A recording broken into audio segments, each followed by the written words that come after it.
Welcome to the Everything Cancer podcast. This podcast is intended for survivors, those who love them, healthcare providers, and leaders of cancer support organizations. Our guests offer insight into the honest survivor experience, how challenges are met head-on, and where blessings are discovered.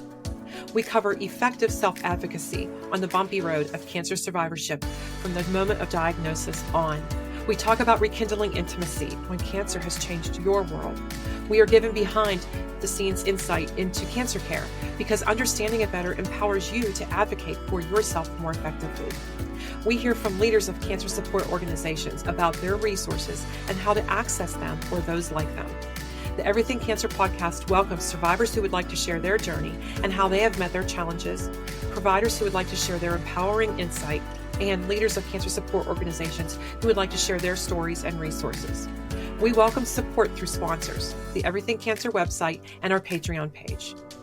Please note, the information shared on the Everything Cancer podcast is not intended as medical advice. Please always consult with your healthcare team. The staff at Everything Cancer podcast will not answer individual healthcare concern questions. Thank you for joining us, and we hope that you enjoy this episode and find it useful. Please do share it with other people if you think they'll benefit from it, and rate us on your favorite podcast platform. Thanks and take care.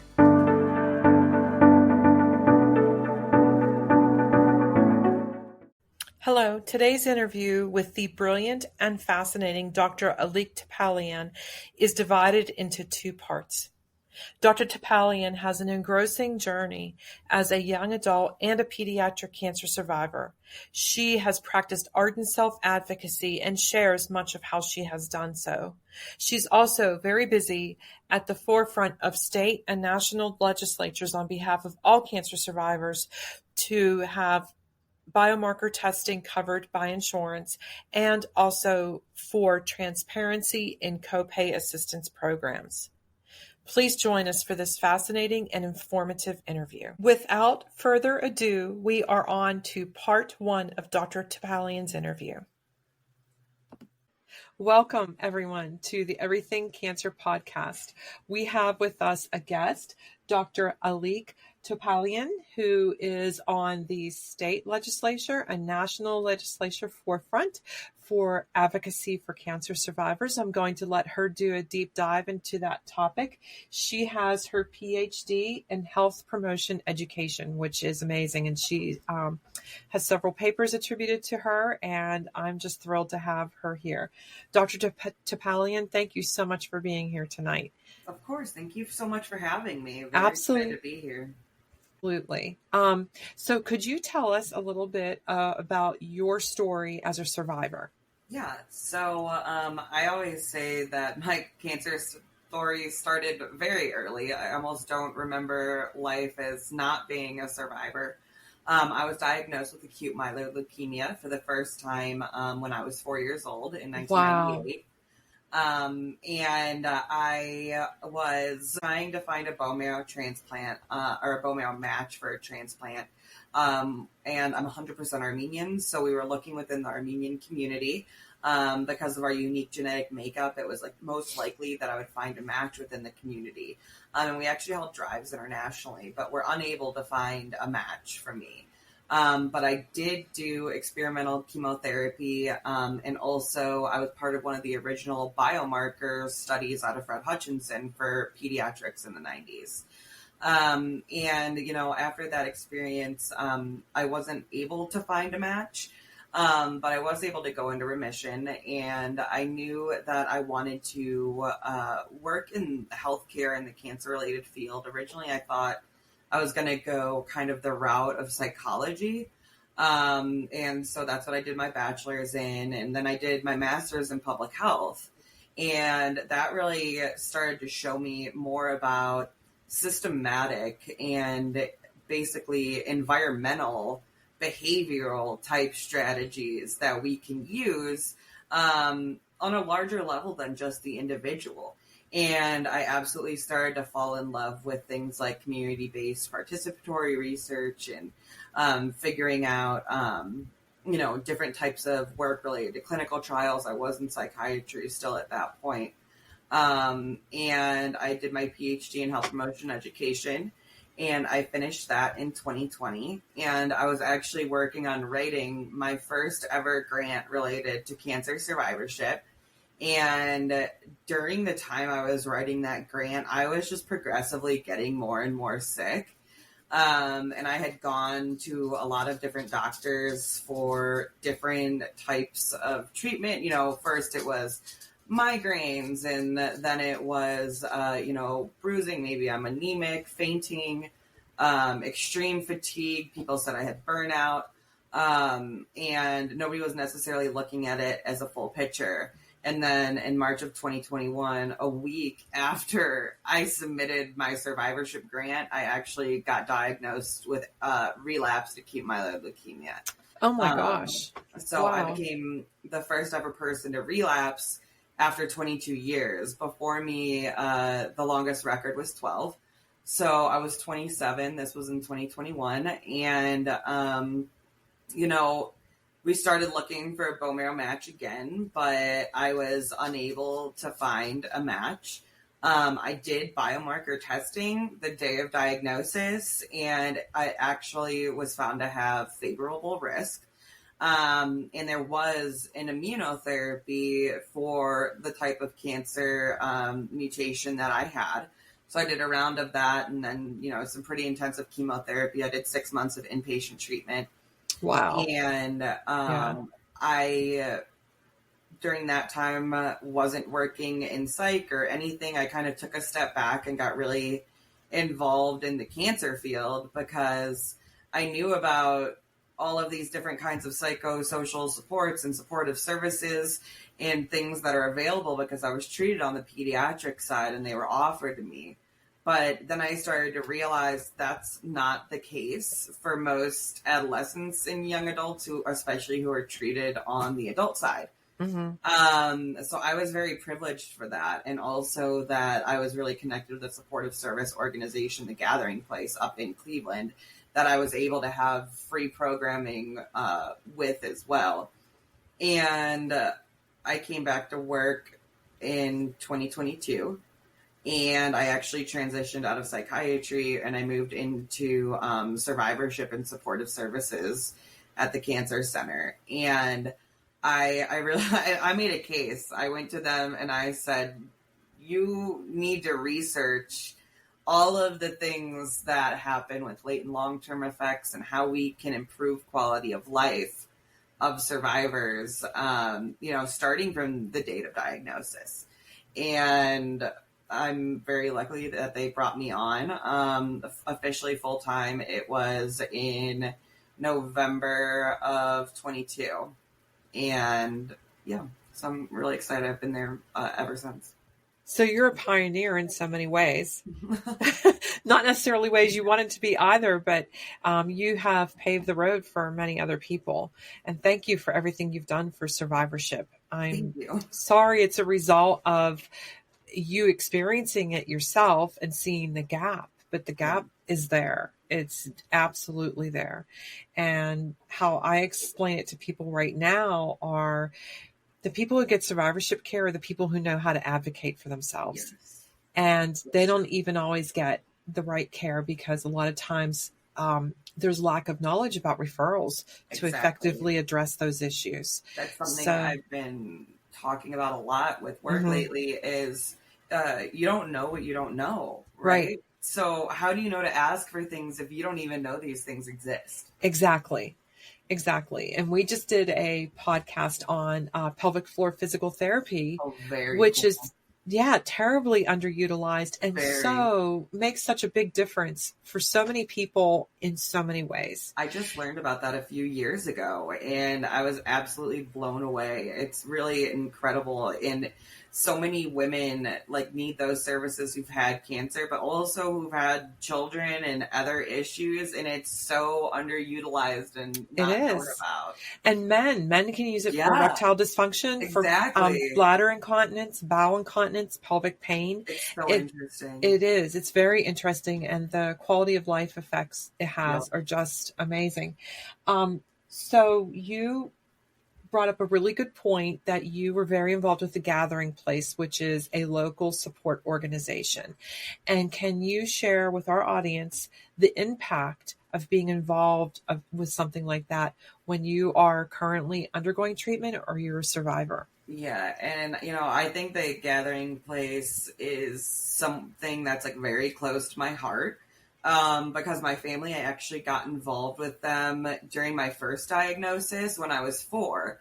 And they were who hooked us up with the clinical trial that actually ended up saving my life. Wow. And it was through a medical librarian there. And so I grew up volunteering with the Gathering Place. Actually, like my first internship in high school, and then I even did a couple internships during college at the Gathering Place. And I would volunteer and fundraise for them. And then in 2021, when my cancer came back, I got very involved as a patient. And I got very involved in their exercise program because I was having problems with muscle wasting. And it was low impact and easy to do. And they offer everything virtually. So even when I was in the hospital or days when I really wasn't feeling like going to an exercise class in person, I was still able to do that. I got really bad problems with not wanting to eat and bad tastes during chemo. And they have nutrition services there that you can do in person or virtual as well. That was really helpful. I really used everything that they had available, even their wig salon. I think what really almost was the life-changing impetus was when I went to my first ever AYA adolescent young adult support group at the Gathering Place when I had just finished treatment. I wasn't in any support groups during active treatment because I was inpatient, Right. and I was severely immunocompromised as a blood cancer patient. Like they wipe us out. Right. You're not like really even supposed to have people like touching you or hugging you, Right. So I hadn't gone, and I showed up, and I was still bald. I was still like full face bald. So like even the eyebrows and the eyelashes were still gone, I used to call that I always felt like an alien. And I remember I was so nervous sitting in the parking lot, and I was like, I don't want to go in here and do this right now. Like, I'm really scared. And I remember I started crying in the parking lot. I was so scared. And then I walked in, and a girl who I had gone to high school with was actually there as well. And that group really was so impactful for me on my journey and helping me learn who I am, but also what affects other survivors. And I think the more I got involved in things where I learned what was affecting other survivors, the more my passion and advocacy grew. Because I know a lot of people who believe these things are very important and want their story to be told either by them or by someone else who can amplify it. Sometimes people aren't comfortable sharing their own stories, but are comfortable sharing it with you to have, their voice projected through you. And that was really the start of everything. And from there, I went to my first cancer conference, CancerCon, and everything has just grown in the last 2 years, really, since then. And I'm kind of in shock. And I'm very, very blessed and happy that I'm able to advocate like this for myself, but also for all of the other survivors and caregivers and family members who I've met along the way. It's truly empowering. It is. It is. I am a facilitator for a support group, and I can honestly say that from what I've witnessed, the shared experience, AYA, adult, whatever age group, parents, the shared experience empowers you so much. And it takes away, or eases rather, the sense of isolation. It's so true.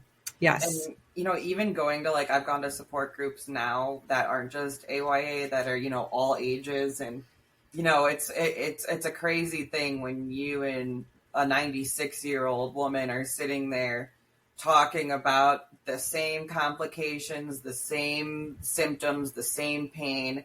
And, you know, it's the club that nobody ever wanted to be in, but I have met the most incredible Mm-hmm. people I've ever met in my entire life, probably over the last 2 years. And it's all in this community. I would never say that someone who was diagnosed with a form of cancer, blood cancer, any solid tumor, anything, is blessed. But I hear over and over again that survivors, because of how their perspective changes and the people they meet through that experience, it's a life-altering experience that they would not necessarily choose to give up because of what they've learned through it.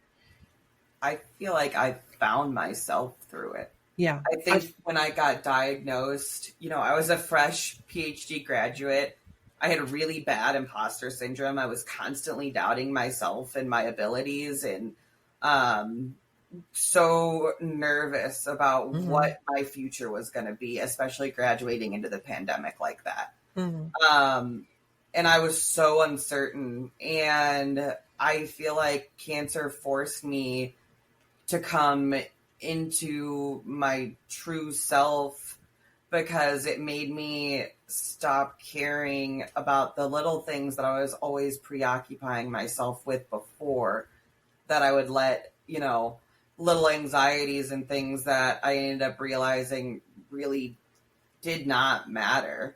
And, you know, I think one thing a lot of cancer patients talk about is the loss of like bodily autonomy, and, you know, how the changes in your appearance and things like that affect you. I mean, I remember, you know, of course it's the losing your hair, it's the gaining the weight from the medicine, but I think the worst part for me is, you know, I wear a prosthetic eye, and I've had it since I was 4 from my first diagnosis.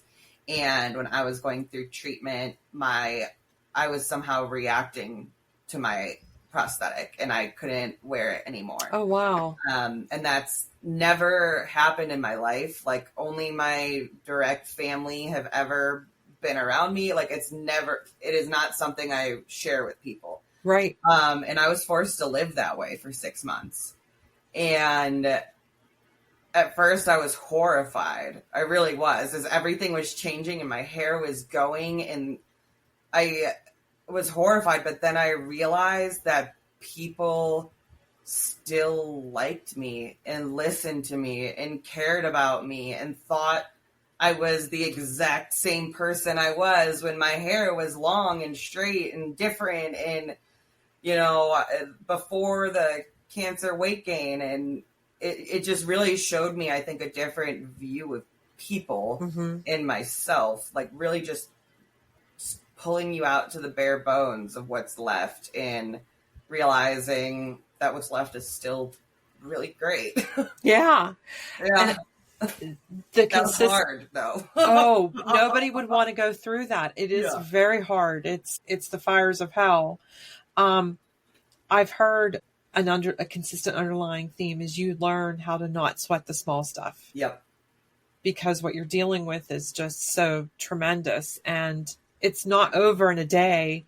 Your whole life changes, and you as a person change. Exactly. And, you know, I think the other part of it too was me deciding to change my career and go fully all cancer instead of trying to tiptoe into it like my original plan was. Because my voice and my opinion and my story matters. And I am an expert because of my work and my research and the programming that I do, but I'm also an expert because of my lived experience. I'm still on maintenance chemo. I've been on chemo for 3 years straight.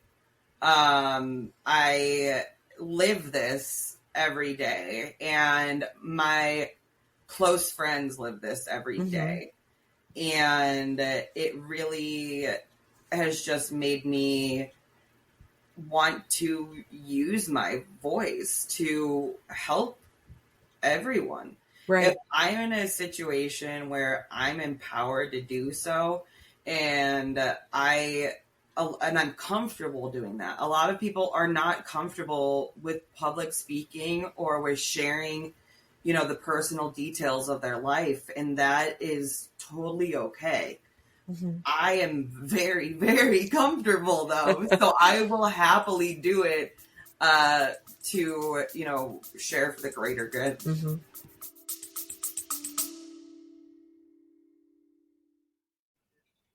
Thank you for tuning into the Everything Cancer podcast.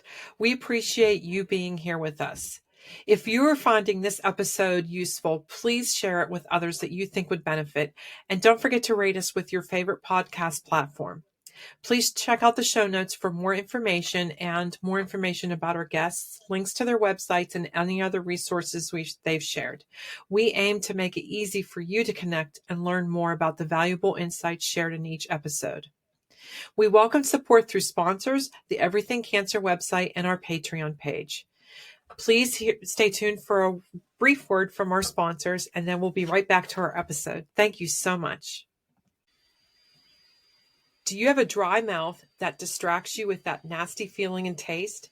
H2 Ocean has your solution, literally and figuratively, with its sea salt healing rinse. It's made from salt from the Red Sea, and it has other minerals that are beneficial to you in it. It also has lysozyme enzyme, which is soothing to the inside of your mouth, and xylitol, which makes your mouth water. It's very mild in flavor, yet refreshing. Does not make you suck in your cheeks like often happens with other mouthwashes. And it stays with you. Other mouthwashes, they're gone in 10 or 15 minutes. This has stayed with me for a few hours now, and it's great. I plan on using it before every podcast episode to keep my mouth moist without taking distracting sips of tea and so on while I'm talking.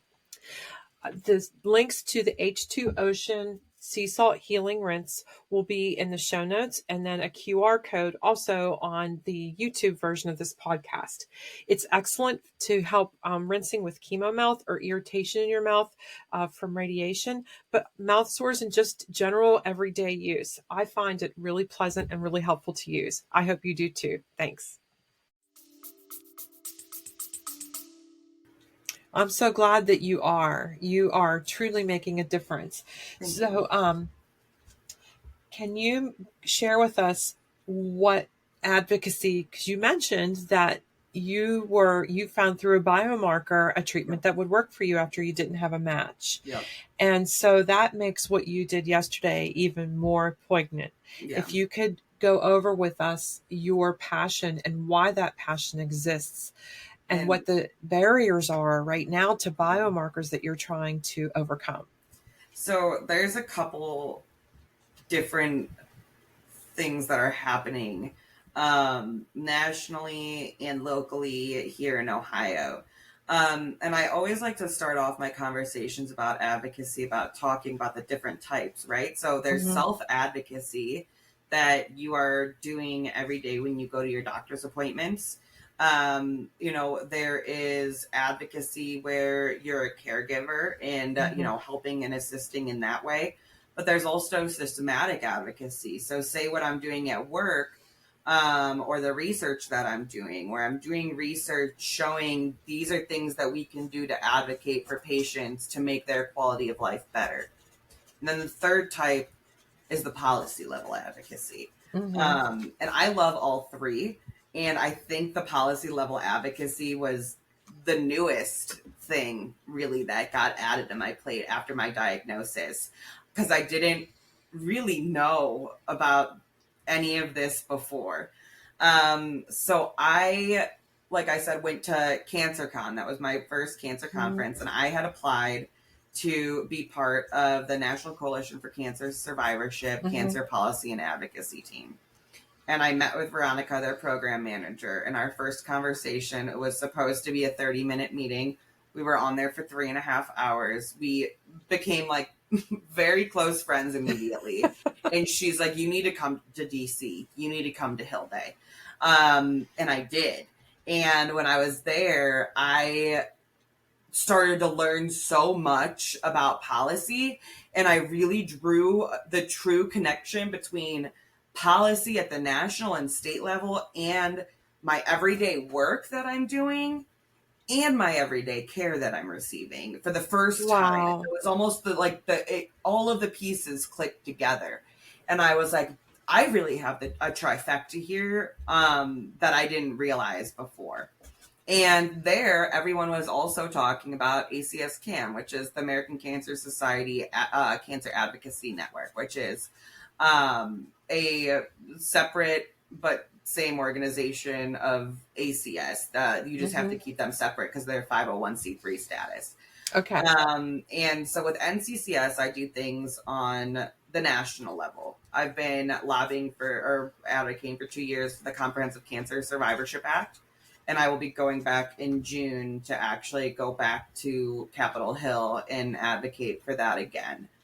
But yesterday was the ACS CAN Cancer Action Day for Ohio. So I got to go to the Ohio State House. And I started doing this with ACS CAN last year. I've gone with them and spoke at their biomarker panel that they did 2 years ago for legislators to help them learn about what biomarkers and biomarker testing are. And then I started providing written testimony, which then I actually got asked to go provide verbal testimony to a committee hearing for the biomarker bill in Ohio. So the other thing that we're advocating for is House Bill 177, the copay accumulator bill, which will help with rising healthcare costs. And I'm very privileged, which I mean, I guess it's a weird way to say it, but I'm very privileged that my story is very in line with my state's legislative asks right now. Like my story hits the nails on the head because one leads directly into the other. So I went through the biomarker testing on the day of diagnosis. It wasn't even a question of, do you want this? It was, this is what we need to figure out how we're going to treat you. And from then on, it was used to inform everything. I didn't even start my original, first chemotherapy induction until after the biomarker results came back. So we would really know what we were up against. Right. And my biomarker, it's called CD33, but there's other biomarkers that can be more serious, like FLT3, where you pretty much every single time you have to transplant. Right. It's very important that you transplant because it's very aggressive. All AML has a very high rate of recurrence. Only about 1 in 5 people make it to 5 years post-treatment. So we know it has a really high relapse rate and that it's very risky. The only technically curative treatment is a bone marrow transplant. So my family, like I had said, originally had held drives, internationally. And we actually helped to form the Armenian Bone Marrow Donor Registry when I was 4. And they're actually in their 25th year of existence this year, which is absolutely incredible. And I went back to them 22 years later and I looked for a bone marrow match again, and I still do not have one.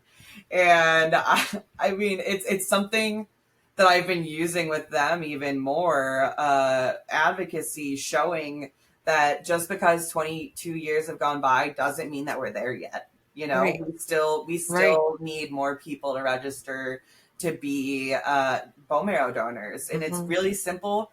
It's a simple swab to register to be a bone marrow donor. And honestly, it's a really relatively easy procedure, especially for the donor. Right. Not so easy for the recipient because right. you have a lot of late and long-term complications. Yes. The first 100 days are very, very high risk. There's high risk of things like graft versus host disease. Yes. And when we went through my match, I only had a 6 out of 12 match, and they don't right. recommend really doing it right. unless it's 8 out of 12. And my chance with the bone marrow transplant I had was only 25% chance of 5 years survival. But because of my biomarkers, my use of my immunotherapy and the high dose chemotherapies, along with a complementary maintenance chemotherapy, was going to be the best course of action to give me a 75 to 80% chance. So that's what the route I decided to go with. So in the long run, it actually got me back to work faster. It saved me and my health insurance payers more money overall, because that would have been a more expensive, process that I would have had to go through.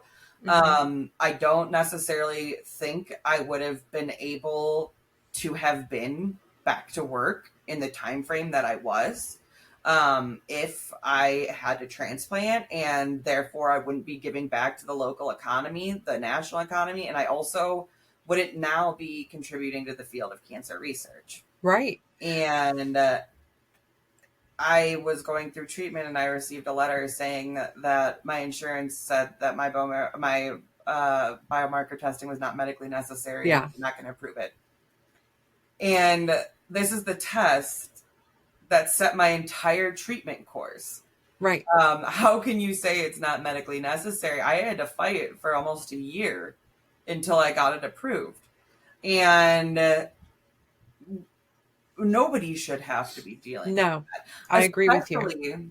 Because over 50% of current clinical trials happening in cancer right now involve some kind of biomarker testing or immuno or targeted therapy.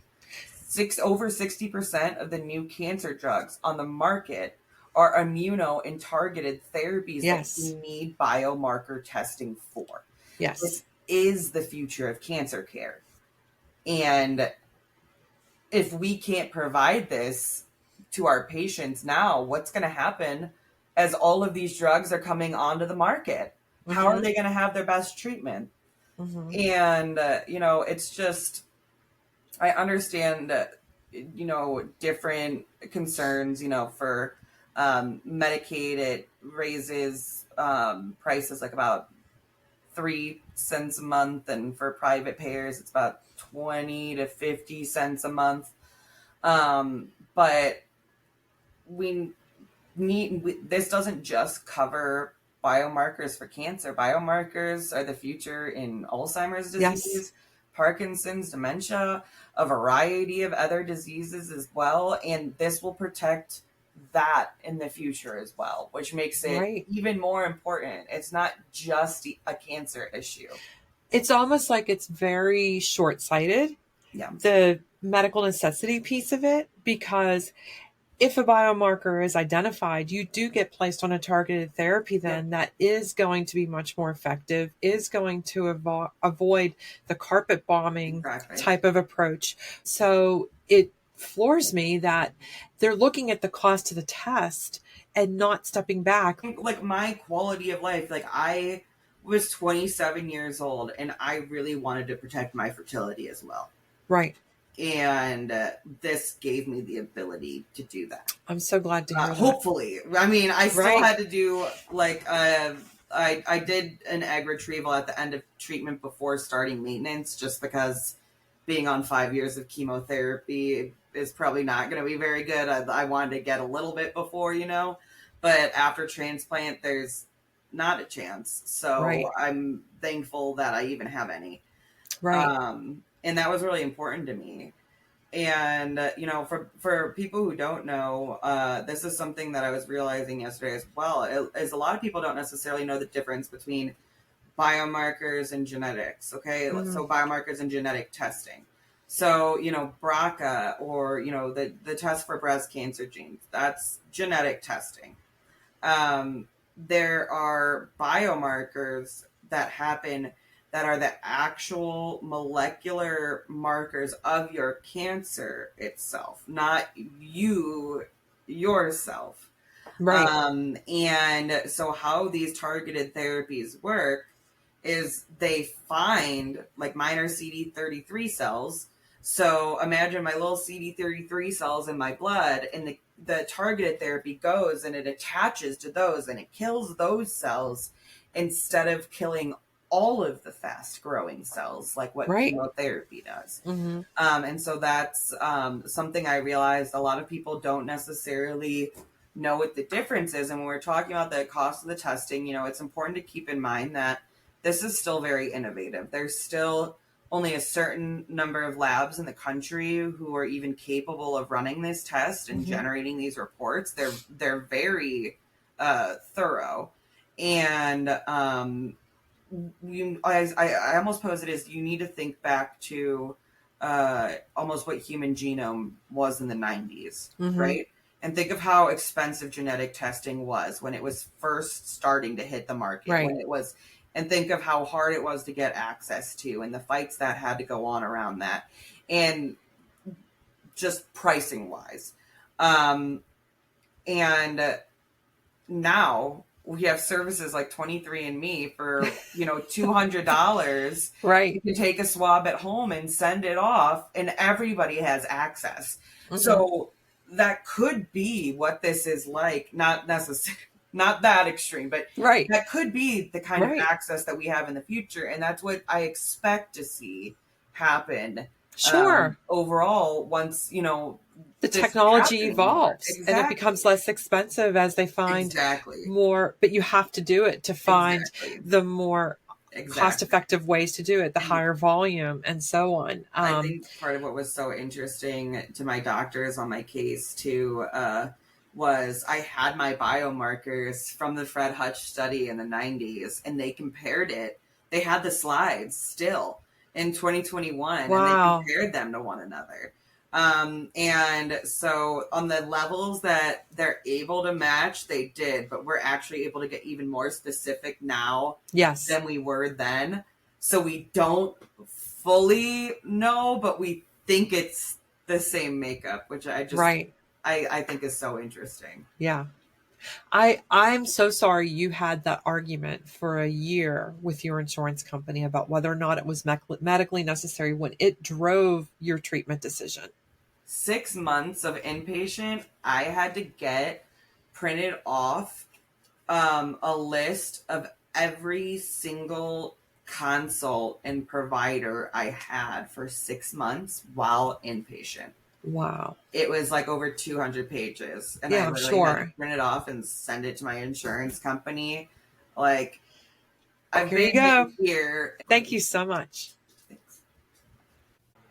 Please join us for episode number 18 for the second part of the interview with the fascinating and dynamic Dr. Alique Topalian. Thank you for joining us on this episode of the Everything Cancer podcast. We hope you found the conversation as insightful and as inspiring as we did.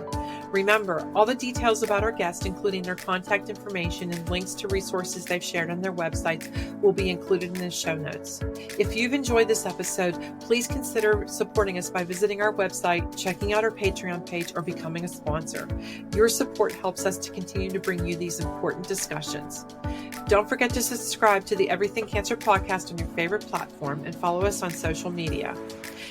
Always remember, the information shared here is not intended as medical advice. For any personal health concerns, please consult with your healthcare team. Thank you so much for listening, and we look forward to having you back with us again next time. And for anybody that you have invited to join us, please reach out if you would like to be a sponsor. We would welcome you. Thank you.